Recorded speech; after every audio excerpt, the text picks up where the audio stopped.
Stand up. You're trespassing. Manager wants you out. Now! I'm not trespassing. I own this location. I offered you the documents. I don't care who you claim to be. I'm not looking at your phone. Then you're about to arrest the wrong man, and you... Officer Rick Stanton had been patrolling the suburban streets of Oak Creek for 7 years when he made the decision that would implode his career and cost the municipality $4.5 million. He was 34 years old, a man who walked with the heavy rolling gait of someone who believed he owned the pavement beneath his boots. He had a military haircut, though he'd never served, and a belief system that categorized the world into 2 distinct columns, the people who belonged in his town and the people who didn't. One bright Tuesday morning in October, inside the polished, aromatic warmth of the Sweet Hearth Bakery, Stanton received a call that would test that belief system. The call came from an agitated manager about a man loitering and taking surveillance photos. The man in question was Marcus Thorne, a 52-year-old business mogul who had quietly acquired the regional franchise rights to the bakery chain 3 days prior. What Stanton did next, ignoring Thorne's calm explanations, refusing to look at the ownership documents on a smartphone, and dragging a man out of his own store in handcuffs would become a masterclass in how implicit bias rots the foundation of law enforcement. Before we dive into the details, where are you watching from? If this is your first time joining us, please hit that subscribe button. We tell the stories that the mainstream media often glosses over, and your support helps us keep the lights on. The Sweet Hearth Bakery on Elm Street is the crown jewel of the Oak Creek shopping district. It is the sort of establishment that prides itself on rustic elegance, a marketing term that translates to exposed wooden beams, the smell of artisanal sourdough, and coffee that costs $6 a cup. It was 10:15 a.m. The morning rush of commuters had faded, replaced by the mid-morning crowd retirees, reading physical newspapers, real estate agents holding informal meetings, and freelancers tapping away on MacBooks. The autumn sun streamed through the floor-to-ceiling glass windows, illuminating the dust motes dancing in the air. It was a picture of suburban tranquility. Marcus Thorne sat at a corner table, a prime vantage point that offered a clear view of the service counter, the kitchen's swinging doors, and the customer flow. Marcus Thorne was a man of presence. At 52, he carried himself with the quiet, effortless gravity of someone who has nothing left to prove. He was dressed in what the wealthy call casual, a cashmere sweater that cost more than most people's monthly rent, dark, well-tailored denim, and leather loafers that had never seen a construction site. He had spent 30 years building a logistics empire before pivoting to food and beverage investment. He was meticulous, exacting, and fair. Today he was conducting an unannounced site visit. He wanted to see how the flagship store operated when they didn't know the boss was watching.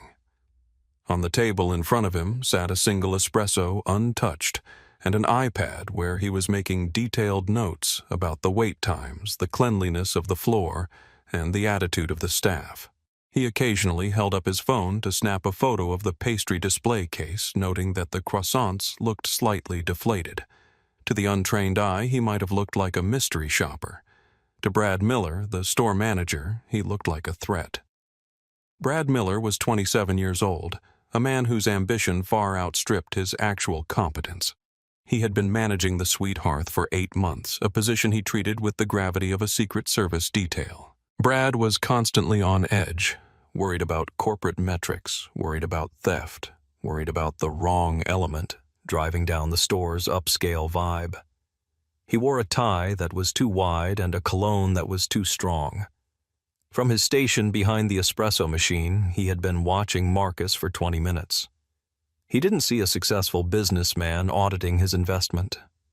He saw a black man sitting alone, not eating, taking pictures of the security layout and the cash register. In Brad's limited worldview, people like Marcus didn't come to Sweet Hearth to analyze profit margins. They came to find weaknesses.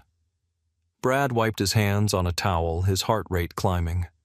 He felt a surge of protective righteousness. This was his store, and he wasn't going to let anyone case the joint on his watch. He decided to confront the intruder, a decision that would ultimately ensure he never worked in management again. Brad walked around the counter, straightening his vest. He didn't approach Marcus with the customer service smile taught in the employee handbook. He approached with his chest puffed out, a stance of territorial aggression. He stopped at Marcus's table, casting a shadow over the iPad. Marcus didn't look up immediately. He was finishing a note about the ambient music volume being too high. "Excuse me," Brad said, his voice tight. "Sir, you can't be doing that in here."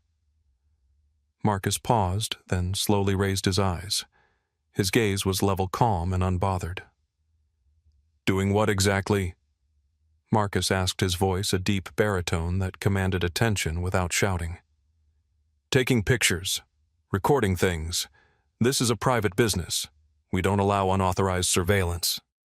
Marcus smiled slightly, a look of amusement rather than fear. "I'm not conducting surveillance, young man.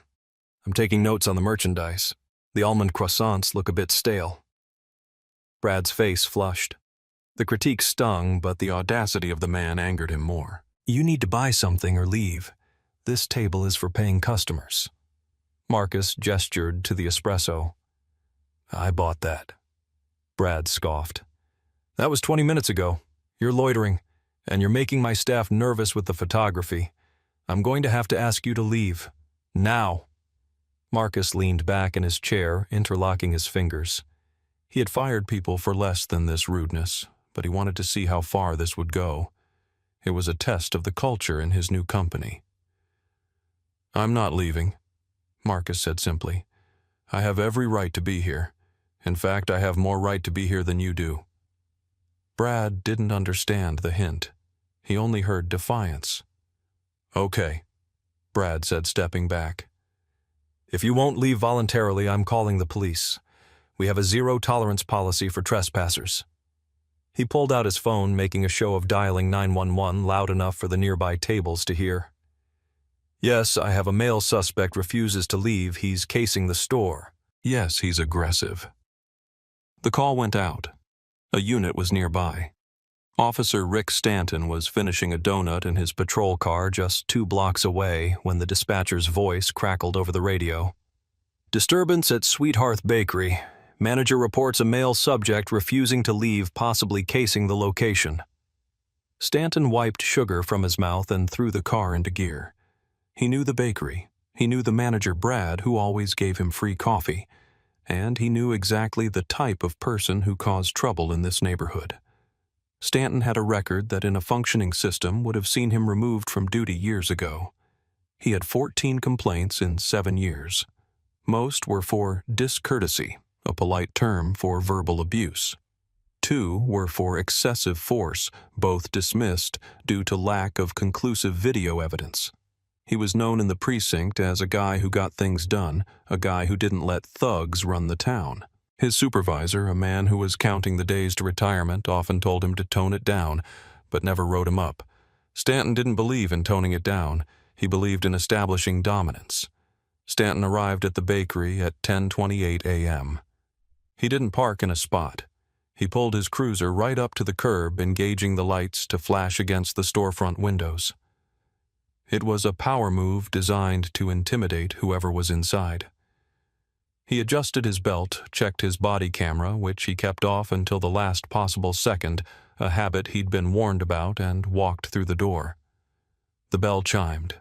The bakery went silent.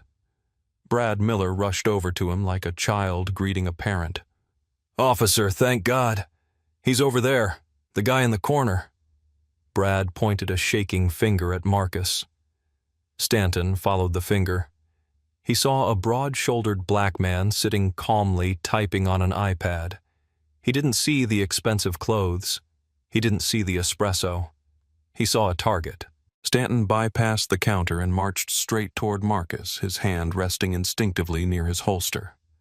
"All right, party's over," Stanton announced, his voice booming in the quiet shop. "Let's go." Marcus finished typing a sentence, closed the cover of his iPad, and looked up. He didn't stand. He didn't flinch. "Good morning, officer," Marcus said. "Is there a problem?" Stanton didn't like the tone. It wasn't submissive. "The problem is you're trespassing. The manager wants you gone. That means you go, now." Marcus remained seated. "I'm not trespassing. I am conducting business. I've tried to explain to the young man." Stanton cut him off. "I don't care what you explained. Private property means they can kick you out for any reason. You don't have a right to be here." Marcus sighed, a sound of deep disappointment. "Officer, I advise you to slow down. I am the owner of this franchise. I purchased the regional rights on Friday. I am currently inspecting my property." Stanton laughed. It was a short barking sound. "Right. And I'm the police commissioner. You think I haven't heard that one before? I own the place. I know the mayor. Save it for the judge. Stand up." Marcus reached for his phone on the table. "I have the digital deed and the corporate transfer documents right here in my email. If you will look at them." Stanton slapped his hand down on the table, rattling the espresso cup. "I said stand up. I'm not looking at your phone. I'm not playing games. You are currently obstructing a police officer and trespassing. This is your last warning." This is the moment where the situation could have been de-escalated. All Stanton had to do was look at the screen. All he had to do was pause for 10 seconds to verify a claim. But verification requires humility, and Stanton had none. He saw a black man in a high-end bakery claiming to own it, and his brain rejected the possibility as a lie. "Do you think officers should be mandated to review digital evidence offered by citizens before making an arrest? Let me know your thoughts in the comments below." The tension in the bakery was palpable. A woman at a nearby table had her phone out recording. A man in a suit looked like he wanted to intervene, but was too afraid of Stanton. Marcus Thorne slowly stood up. He was taller than Stanton, broad-chested and imposing. Stanton took a half-step back, his hand tightening on his baton. "I am standing," Marcus said. "I am complying. But I am telling you, officer, you are making a mistake that you cannot afford." Stanton took the warning as a threat. "Turn around. Hands behind your back." Marcus didn't move. "I am asking you to verify my identity. Call the corporate office. Call your captain. Do not put handcuffs on me." Stanton didn't call anyone. He lunged forward, grabbing Marcus's wrist and twisting it behind his back with a practiced, painful torque. "You're under arrest for trespassing and resisting," Stanton yelled, playing to the audience, trying to justify the force he was using. He shoved Marcus forward, slamming him slightly against the wall next to the pastry case. Marcus grimaced in pain but didn't fight back. He knew that any physical resistance would give Stanton the excuse to use his taser or his gun. "I am not resisting," Marcus said loudly, ensuring the witnesses heard. "I am being assaulted by a police officer who refuses to verify my identity." Brad Miller, the manager, watched from behind the counter with a look of smug satisfaction. He thought he had won. He thought he had protected the brand. He had no idea he was watching his own severance package being processed in real time. Stanton wrestled Marcus's other arm back and snapped the handcuffs on. He ratcheted them tight, too tight. "You talk too much," Stanton muttered. He grabbed Marcus by the collar of his cashmere sweater and marched him toward the door. The customers were whispering now, some looking horrified. "That's not right," someone said. "He offered to show you the papers." Stanton ignored them. He was in the zone. He had his suspect. He dragged Marcus out onto the sidewalk into the bright autumn sun and shoved him toward the patrol car. "Watch your head," Stanton said sarcastically, pushing Marcus down into the back seat. As the door slammed shut, Marcus looked through the window at the bakery he owned, watching his employee high-five a customer. He took a deep breath, visualizing the phone call he would make the second he was allowed. The drive to the precinct was short, less than 10 minutes. Stanton didn't speak. He turned up the radio, humming along to a rock song, feeling the adrenaline of the arrest. In the back seat, Marcus Thorne sat in silence. He wasn't fuming. He wasn't cursing. He was calculating. He was memorizing Stanton's nameplate. He was noting the time. He was preparing the legal strategy that would dismantle the department's defense. He had been a man of influence for 2 decades. He knew that anger was a wasted emotion.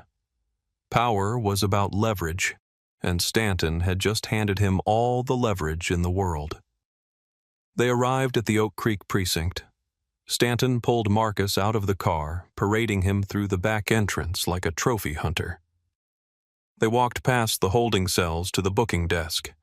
The desk sergeant was a man named Thomas O'Malley, 58 years old, a veteran who had seen everything and was tired of most of it. He looked up over his reading glasses as Stanton shoved Marcus toward the counter. "What do we have, Rick?" O'Malley asked, eyeing Marcus's expensive clothes and calm demeanor. "Trespassing at Sweethearth, disorderly conduct, resisting," Stanton recited, tossing Marcus's wallet and phone onto the counter. "Guy thinks he owns the place. Literally." O'Malley picked up the wallet. It was made of Italian leather. He opened it and pulled out the driver's license. "Marcus Thorne," O'Malley read. He paused. The name sounded familiar. He looked at the other cards. An American Express Centurion card, the black card, a membership card for the exclusive City Club. O'Malley's stomach gave a little lurch. "Rick," O'Malley said quietly, "did you check this guy's ID before you brought him in?" Stanton shrugged. "Didn't need to. He refused to leave." O'Malley looked at Marcus. "Sir, are you injured?" "My wrists are bruised from the handcuffs," Marcus said, his voice steady. "And I would like to make my phone call now. I need to call my attorney, and then I need to call the CEO of Sweethearth Holdings to explain why I won't be finishing my inspection." O'Malley froze. "Inspection?" Marcus nodded. "I own the regional franchise rights. I tried to show Officer Stanton the documents on my phone. He refused to look." O'Malley turned his gaze to Stanton. The look was one of pure incredulity. "Rick, you arrested the owner for trespassing in his own store. You didn't look at his proof." Stanton shifted his weight, suddenly looking less like a conqueror and more like a child who broke a vase. He was aggressive, Sarge. He fit the description." "The description of what?" Marcus interrupted. "A black man in a bakery. That is the only description I fit." O'Malley picked up the phone. "I'm calling the Verify right now. Rick, take the cuffs off, now." Stanton hesitated. "But Sarge, procedure says—" "I said take them off," O'Malley roared, slamming his hand on the desk. The precinct went silent. Stanton fumbled for his keys. He unlocked the cuffs. Marcus rubbed his wrists, revealing angry red welts. "Thank you, Sergeant," Marcus said. "I assume the body camera footage will be preserved. I'd hate for it to get lost." O'Malley nodded, pale. "It will be preserved, Mr. Thorne. I'll make sure of it personally." 5 minutes later, the confirmation came back. Marcus Thorne was indeed the sole owner of the franchise entity. He wasn't just the owner. He was a major donor to the police benevolent fund in the neighboring city. The captain came out of his office, buttoning his shirt, looking like he wanted to vanish. He apologized profusely. He offered to drive Marcus back personally. Marcus declined. "My lawyer is on his way," Marcus said, "and he is bringing a photographer to document these injuries. You might want to call the city attorney. You're going to need him." The fallout was swift, brutal, and public. By the time Marcus left the station, the video from the bakery was already trending on Twitter. "Cop arrests owner of bakery for being black," was the headline. The visual of Stanton sneering, "I don't care who you are," juxtaposed with Marcus's calm offer of proof, was damning. The internet detectives found Stanton's previous complaints within hours. The narrative was set. This wasn't a mistake. It was a pattern. The next morning, Brad Miller walked into Sweethearth Bakery to find the district manager waiting for him. The district manager didn't offer him coffee. He handed him a termination letter. "You called the police on the owner, Brad. You fired the guy who signs your checks." Brad tried to argue, tried to say he was just following protocol. "Protocol involves common sense," the manager said. "Pack your things, you're done." Brad left the store crying blacklisted from the hospitality industry in the state. Officer Rick Stanton's fate was decided in a closed-door meeting 3 days later. The department tried to save him initially, suggesting suspension and retraining, but the video was too clear and the victim was too powerful. The mayor facing an election demanded a scalp. Stanton was fired for gross misconduct and failure to follow investigative procedure. He lost his pension. He lost his badge. At 34, he was unemployable in law enforcement. He would spend the next decade working security at a warehouse, telling anyone who would listen that he got a raw deal. The civil suit was filed 2 weeks later. It named the city the police department Stanton and the Sweet Hearth Corporation for the manager's actions. The city didn't want a trial. They knew a jury would destroy them. They settled for $4.5 million. Sweet Hearth settled for an undisclosed amount and a commitment to diversity training for all management staff. Marcus Thorne donated the entire settlement amount to a legal defense fund for indigent defendants. He didn't need the money. He needed the point to be made. 6 months later, Marcus Thorne stood at a podium in the city hall. The room was packed. He wasn't there to yell. He was there to speak on the newly formed Police Oversight Committee, which he now chaired. He looked out at the sea of faces, citizens, officers, reporters. He adjusted the microphone. "We like to think that justice is blind," Marcus began, his voice echoing in the chamber. "But we know that is a lie. Justice sees color, justice sees clothes, justice sees context, and when those things don't align with the prejudices of the people with the badges, justice fails." He paused, looking directly at the new police chief. "I was lucky. I had the resources to fight back. I had the title of owner. But my dignity should not have depended on my bank account. A man should not have to own the building to be treated with respect inside of it." The room was silent. The story of the Sweet Hearth Bakery had faded from the news cycle, but its impact remained. It forced a conversation that the city had been avoiding for decades. It showed that bias doesn't always wear a hood. Sometimes it wears a badge and a manager's vest. It proved that no amount of success protects you from the assumption of guilt. As we wrap up this story, I want you to sit with that thought. Marcus Thorne did everything right. He worked hard, he succeeded. He dressed well, he remained calm. And it wasn't enough. If it wasn't enough for him, what hope does a teenager in a hoodie have? What hope does a single mother have? These stories aren't just about bad apples. They are about a tree that is rotting from the roots. We share these stories not to divide, but to expose. Because you cannot fix what you refuse to see. What do you think needs to change in police training to prevent this kind of profiling? Should there be a mandatory cooling-off period before arrests in nonviolent situations? Drop your thoughts in the comments. And if you believe that accountability matters, please like this video and share it with someone who needs to hear it.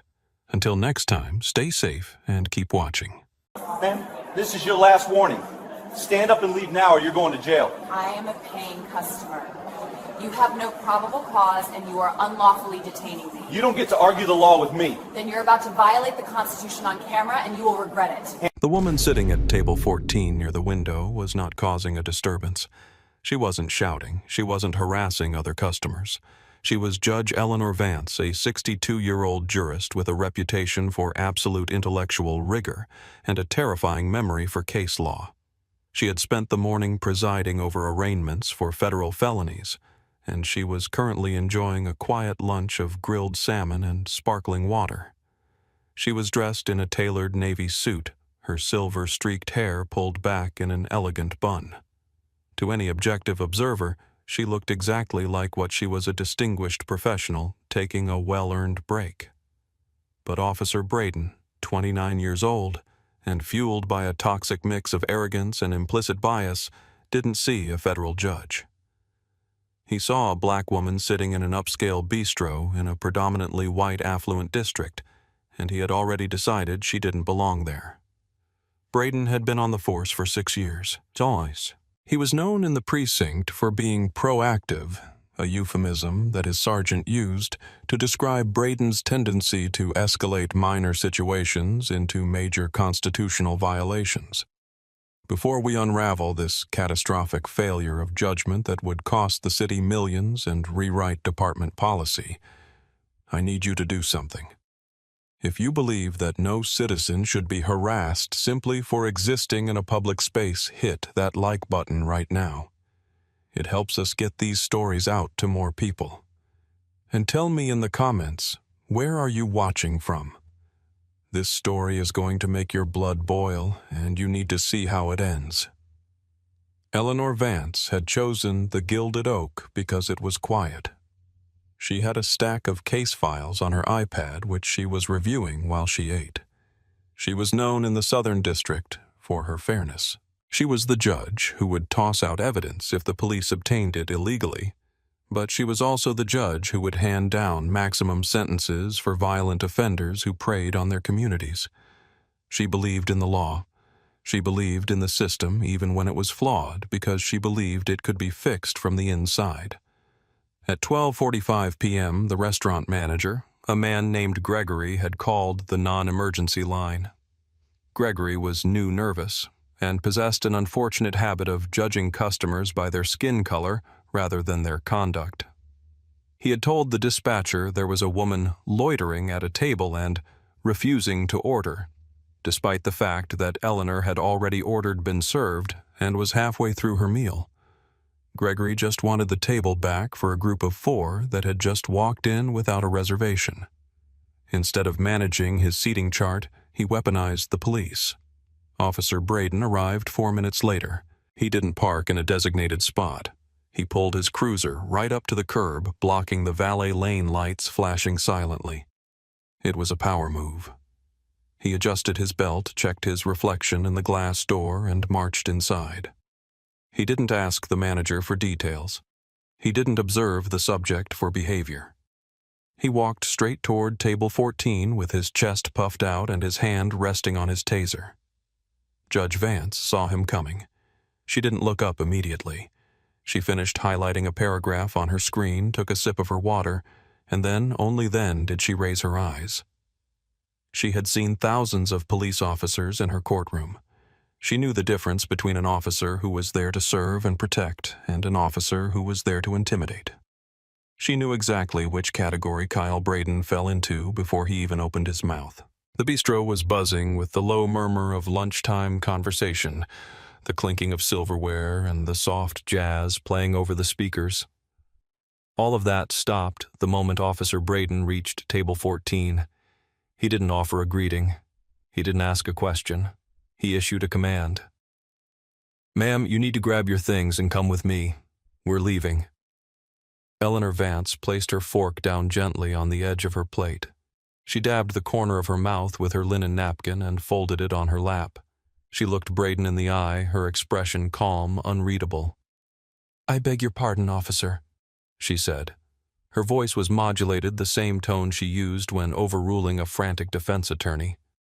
"I am in the middle of my lunch. Is there an emergency?" Braden scoffed. It was a sound of dismissal loud enough for the tables nearby to hear. "The management wants you gone. You're trespassing, so let's not make this a scene. Up. Now." "Trespassing." Eleanor repeated the word slowly, testing its weight.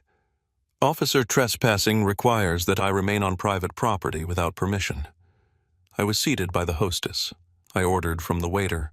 I have been served my food for which I intend to pay.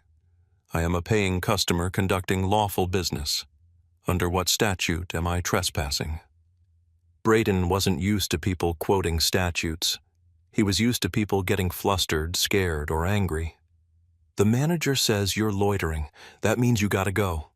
I'm not going to ask you again." "I see," Eleanor said. She tapped the screen of her iPad, saving her work. "You are acting on a complaint from the manager. Did you verify if the complaint had merit? Did you ask to see my receipt? Did you observe me disrupting the peace? I don't need to observe anything. Braden snapped, his voice rising. He stepped closer, invading her personal space. The owner of this property revoked your permission to be here. That makes it trespassing. If you don't leave voluntarily, you leave in cuffs. Those are your options. The other diners were watching now. A couple at the next table, two elderly women having tea, looked terrified. A businessman across the aisle had his phone out recording. Eleanor noticed the phone. She gave a microscopic nod, acknowledging the witness. "Officer," Eleanor said, "I am going to finish my meal. Then I will pay my bill. Then I will leave. I have a court session at 2:00 p.m. that I cannot be late for. I suggest you speak to the manager again and clarify why exactly he wants a quiet paying patron removed." Braden's face flushed a deep, angry red.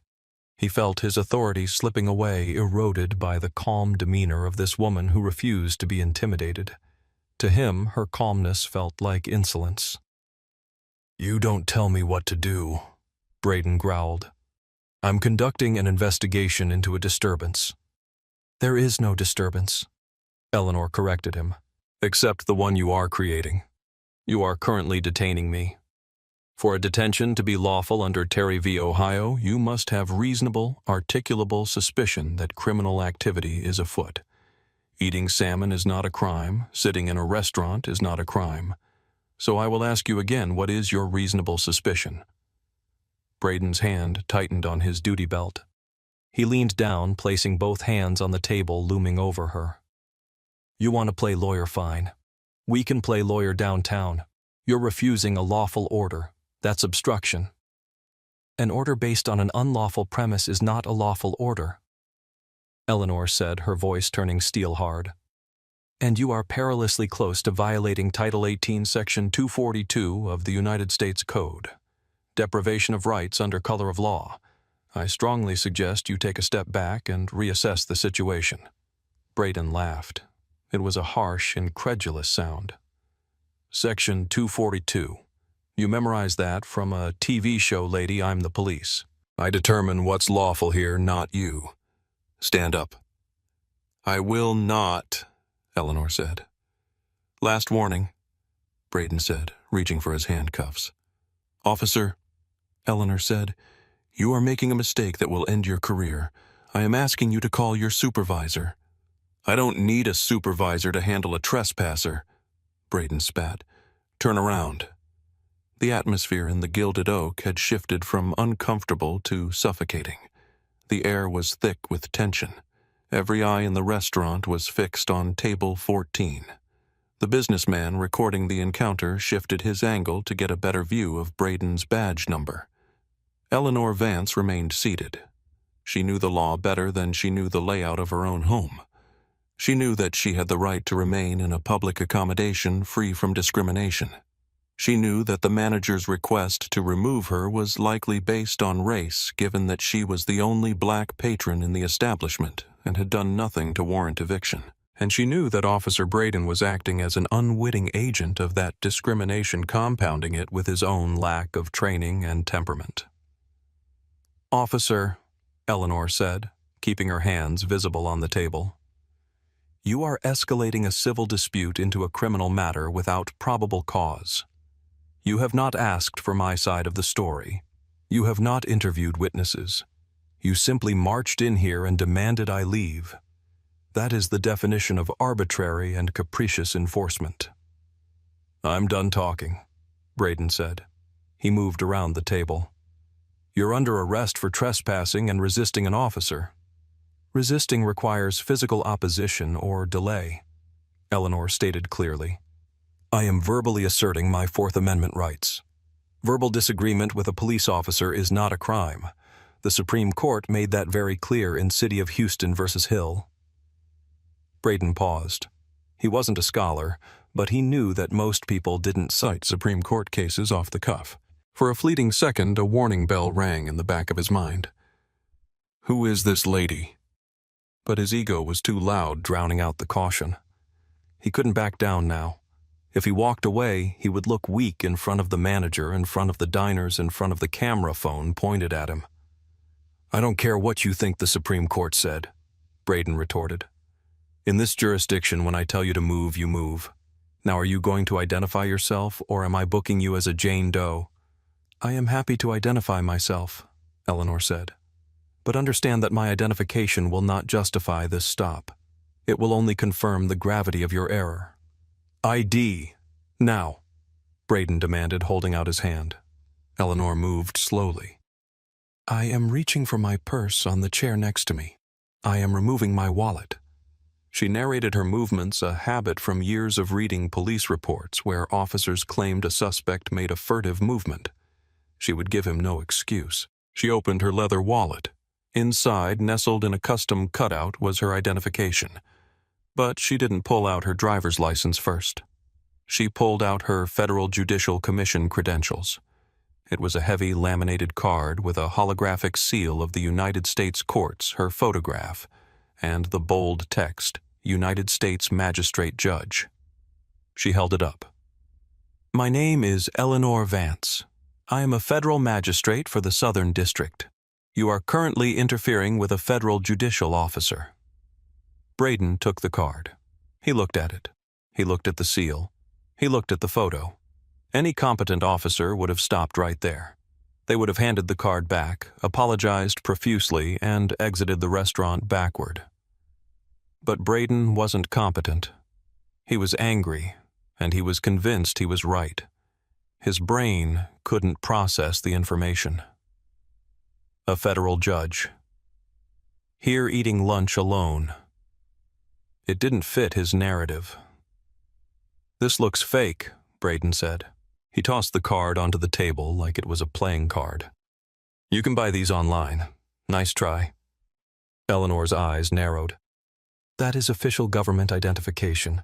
You can verify it by calling the federal marshal's office, or simply dispatch." "I'm not calling anyone for a fake ID," Braden sneered. "So you're impersonating a judge now too. That's another charge. Keep digging that hole, lady." "Officer," the man recording the video spoke up. "That looks real to me. You might want to check that." "Mind your business or you're next," Braden shouted at the witness, pointing a finger. He turned back to Eleanor. "Stand up. Hands behind your back." "You are refusing to verify my credentials?" Eleanor asked, her voice dropping to a dangerous whisper. "I'm refusing to play your games. You're under arrest." Braden grabbed her left arm and yanked her upward. The physical contact changed everything. Up until that moment, it had been a verbal altercation, a battle of wits and laws. But the moment Officer Kyle Braden laid his hands on Judge Eleanor Vance, he crossed a line from which there was no return. Eleanor didn't fight him. She allowed herself to be pulled from the chair. She was 62 years old with a bad knee, but she stood as tall as she could. "I am not resisting," she announced loudly for the benefit of the camera. "I am complying with your physical force. I am asserting that this arrest is unlawful and without probable cause." "Stop talking," Braden barked. He spun her around roughly. He pulled her arms behind her back, twisting her shoulders at an angle that caused a sharp intake of breath. "You are hurting me," Eleanor said calmly. "There is no need for this level of force. I am compliant." "Stop tensing up then," Braden lied. She wasn't tensing. He was just being rough because he wanted to dominate the situation. He pulled the handcuffs from his belt. The metallic ratchet, ratchet, ratchet sound of the cuffs tightening echoed in the silent restaurant. He cuffed her tight. Too tight. "Check for spacing," Eleanor said. "You are required to ensure there is space for a finger between the cuff and the wrist." "They're fine," Braden said, dismissing her. He didn't check. He grabbed her by the bicep, his fingers digging into the fabric of her suit jacket. "Let's go." As he marched her toward the door, the restaurant manager, Gregory, stood by the host stand. He looked pale. He had wanted the loiterer gone, but he hadn't expected handcuffs. He hadn't expected a federal judge. He saw the way the other customers were looking at him with disgust. Is this necessary? Gregory whispered as they passed. She wouldn't listen, Braden said loudly, acting the hero. I handled it. Eleanor stopped briefly as they passed the man with the phone. She looked directly into the lens. My name is Judge Eleanor Vance. I am being arrested by Officer Braden of the Metro Police Department. Please keep that video safe. I got you, Judge, the man said. It's already uploading to the cloud. Braden shoved her forward. Move. They exited the restaurant into the bright afternoon sun. The valet attendants stared. People walking their dogs stopped to watch. It was the ultimate humiliation, a woman who had spent her life upholding the law now being paraded like a common criminal because a young officer couldn't check his ego or his bias. Braden opened the back door of his cruiser. It was a cage. The seat was hard plastic, designed to be hosed down. It smelled of stale sweat and disinfectant. Watch your head, Braden said, not actually helping her. Eleanor had to maneuver awkwardly to get inside with her hands cuffed behind her back. It was painful. Her knee throbbed. Braden slammed the door. He walked around to the driver's seat, feeling a rush of adrenaline. He felt powerful. He had taken control. He had removed the problem. He picked up his radio. Dispatch Unit 4 Alpha. 1 female in custody, transporting to central booking. Charges trespassing, resisting disorderly conduct, impersonating an official. Copy 4 Alpha. The dispatcher replied. Braden glanced in the rearview mirror. Eleanor was sitting perfectly straight, her eyes closed, her breathing controlled. She wasn't crying. She wasn't begging. She was meditating on the steps she would take to dismantle this department. Braden laughed to himself. Hope you enjoyed your lunch, he taunted. Eleanor opened her eyes. They were cold, hard flint. I hope you have a good lawyer, Officer Braden. You are going to need one. Yeah. Tell it to the judge, Braden said, laughing at his own joke. I am the judge, Eleanor replied. And then she fell silent. The drive to the precinct took 15 minutes. To Officer Braden, it was a victory lap.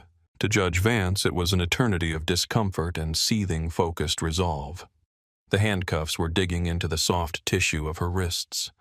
Her shoulders ached, but she refused to slump. She refused to look defeated. She mentally cataloged every bump in the road, every reckless lane change Braden made, every comment he muttered under his breath. When they arrived at the precinct, Braden pulled into the sally port. The heavy garage door rumbled shut behind them, sealing them in the concrete intake area. He hauled Eleanor out of the car. Let's go. Walk, he commanded. He led her through the heavy steel doors into the processing area. It was a chaotic room filled with officers, clerks, and a few other arrestees handcuffed to benches. The air smelled of ink and industrial cleaner. The intake sergeant was a man named Thomas Miller. Miller was 55, a 30-year veteran who was counting the days to retirement. He had seen it all. He was sitting behind the high desk sipping coffee when Braden marched Eleanor up to the counter. What do we have here, Kyle? Sergeant Miller asked, looking tired. Trespassing at the Gilded Oak, Braden announced proudly. Refused to leave, resisted, claimed she was some kind of judge, handed me a fake ID. Miller looked at Eleanor. He squinted. Then his eyes went wide. He put his coffee cup down, slowly. He knew Eleanor Vance. He had testified in her courtroom 3 months ago on a drug trafficking case. He had seen the way she commanded the bench. He had seen the respect the prosecutors and defense attorneys gave her. Kyle, Miller said, his voice trembling slightly. Uncuff her. What? Braden blinked. Sarge, she's non-compliant. I haven't processed her yet. I said take the cuffs off. Right, now. Miller stood up. He walked around the desk. Sarge, she's a suspect. She tried to pass a fake Fed ID. That is not a fake ID, you moron, Miller roared. The entire booking room went silent. That is Magistrate Judge Eleanor Vance. Do you have any idea what you've just done? Braden froze. The color drained from his face. He looked from Miller to Eleanor. Eleanor stood there, wrists bound, gazing at Braden with an expression of absolute pity. "He refused to verify my credentials, Sergeant," Eleanor said calmly. "He refused to call a supervisor. He used excessive force during the arrest. My wrists are injured." Miller pulled the keys from Braden's belt. His hands were shaking as he unlocked the cuffs. "Judge Vance, I am so sorry. I don't know what I have no words." The cuffs clicked open. Eleanor brought her hands forward. Her wrists were bruised, deep red marks encircling the dark skin. She rubbed them slowly. "Thank you, Sergeant Miller," she said. "I would like to speak to the watch commander and the chief immediately." "Yes, ma'am. Right away, ma'am." Miller turned to Braden. "Give me your gun and your badge. Go sit in the break room. Don't speak to anyone. Don't touch your phone. You are done." "But—" Braden started, his voice a squeak. "No!" Miller screamed. Braden placed his weapon and badge on the counter. He looked like a child who had broken a priceless vase. He walked away. His shoulders slumped as the reality of his situation began to crash down on him. The atmosphere in the precinct transformed instantly. It went from a routine afternoon to a 5-alarm fire. Officers who were joking around a moment ago were now scrambling to look busy or disappear. Nobody wanted to be anywhere near the fallout of arresting a federal judge. Sergeant Miller escorted Eleanor to the captain's office. He offered her a chair, water, and ice pack for her wrists. "I'm fine, Sergeant," Eleanor said, declining the ice. "I want the evidence preserved. That is my priority." "It's being done, Judge.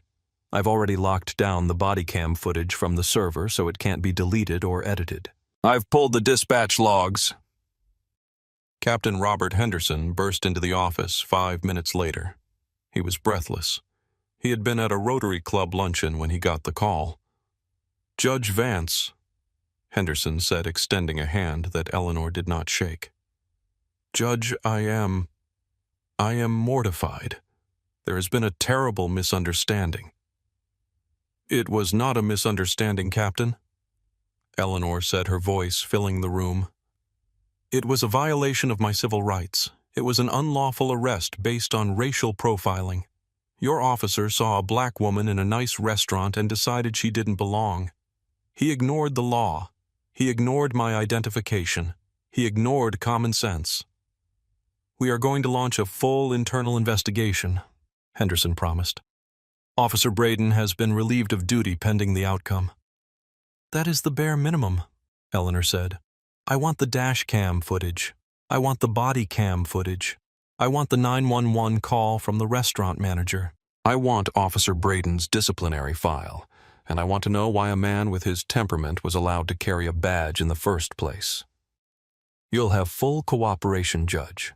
Please let us drive you home, or back to your car." "My car is at the restaurant," Eleanor said. "I assume it has been towed." Henderson winced. I will check. If it has been towed," Eleanor said, "you will retrieve it. You will pay for it, and you will have it delivered to my residence." "Absolutely." Eleanor stood up. "I am going to leave now, Captain. I am going to go home. I am going to ice my wrists, and then I am going to call my attorney. By tomorrow morning, the Southern District will be filing a formal complaint. This isn't just about me. If he did this to a federal judge, imagine what he has been doing to people who don't have my power, people who can't fight back." "I understand," Henderson said. He looked defeated. He knew the department was about to be turned upside down. The next morning, the story didn't just break. It exploded. The video from the restaurant had gone viral overnight. It showed clearly, undeniably, the calm demeanor of Judge Vance and the aggressive bullying tactics of Officer Braden. The internet was on fire. Our Judge Vance was trending #1 globally. The mayor called a press conference at 10:00 a.m. He stood next to the police chief, both of them looking somber. They apologized to Judge Vance. They apologized to the community. They announced the immediate termination of Officer Kyle Braden. They thought that would be enough to stop the bleeding. It wasn't. Judge Vance filed her lawsuit at 11:00 a.m. It was a masterpiece of legal writing. It didn't just sue Braden, it sued the city for failure to train, failure to supervise, and for maintaining a culture of impunity. It cited Braden's previous complaints, 4 of them in 3 years, all involving minority citizens, all dismissed by Internal Affairs as unfounded. They ignored the warning signs, Eleanor told a reporter from the Times in an exclusive interview. They taught him that his badge was a shield against accountability. Well, that shield is broken. The Department of Justice, prompted by the high profile of the victim, announced a pattern or practice investigation into the police department. They weren't just looking at Braden anymore. They were looking at everyone. Every stop, every search, every arrest. The restaurant. The Gilded Oak was not spared. The manager, Gregory, was fired within 24 hours. The owners issued a public apology and pledged to donate a percentage of their profits to the NAACP Legal Defense Fund. But the damage was done. Protesters lined the sidewalk outside the bistro for weeks. They held signs that read, "Dining while black is not a crime." Officer Braden, now former Officer Braden, sat in his apartment with the blinds drawn. He had lost his job. He had lost his pension. He was facing criminal charges for assault and deprivation of rights. His union representative had told him bluntly, "We can't defend this, Kyle. You arrested a federal magistrate. You're on your own." He watched the news. He saw the video of himself. For the first time, stripped of his uniform and his power, he looked at his actions from the outside. He saw the bully. He saw the racism. He saw the stupidity. 6 months later, the city settled with Judge Eleanor Vance for $1.2 million. It was one of the largest settlements for a single arrest in the city's history. Eleanor didn't keep a dime. She created the Vance Legal Defense Initiative, a scholarship fund for young minority law students, and a grant program for legal aid clinics that represented victims of police misconduct. "I don't need the city's money," she said at the press conference announcing the foundation. "I have a good job. I have a pension. This money belongs to the people who were stopped by officers like Kyle Braden and didn't have a voice. It belongs to the people who were forced to plead guilty to crimes they didn't commit because they couldn't afford bail. It belongs to the community." The police department underwent a radical transformation. Under the federal consent decree, they implemented mandatory body cameras with strict penalties for turning them off. They revised their use of force policies. They created a civilian oversight board with the power to subpoena officers. Judge Vance returned to the bench. But she was different. She was even more rigorous. When officers testified in her courtroom, she grilled them. She demanded specifics. She watched body cam footage with a hawk's eye. She became a guardian of the Fourth Amendment, not just in theory, but in practice. The incident at the Gilded Oak became a case study in law schools and police academies across the country. It was titled The Vance Effect. It taught a simple lesson. No one is above the law and no one is beneath its protection. As for Kyle Braden, he pled guilty to a misdemeanor deprivation of rights charge to avoid federal prison time. He received 3 years of probation and is permanently barred from working in law enforcement. He works in a warehouse now loading boxes. Every day he answers to a supervisor who demands respect. He has learned the hard way what it feels like to be powerless. This story matters because it exposes the fragility of our rights. Judge Vance was protected because she had a title, a badge of her own, and the knowledge to fight back. But what if she had been a nurse, a teacher, a grandmother just trying to enjoy a meal? Would the outcome have been the same? That is the question that should keep us all up at night. Justice shouldn't depend on who you are or who you know. It should be blind. But as we saw sometimes, justice has to take off the blindfold and stare down the barrel of a camera lens to get the truth. Thank you for reading this story. It's a heavy one, but it's real. If this story moved you, if it made you think about the power dynamics in our society, please drop a comment below. Have you ever been judged based on your appearance? How would you have reacted if you were in Judge Vance's shoes? And please subscribe to the channel.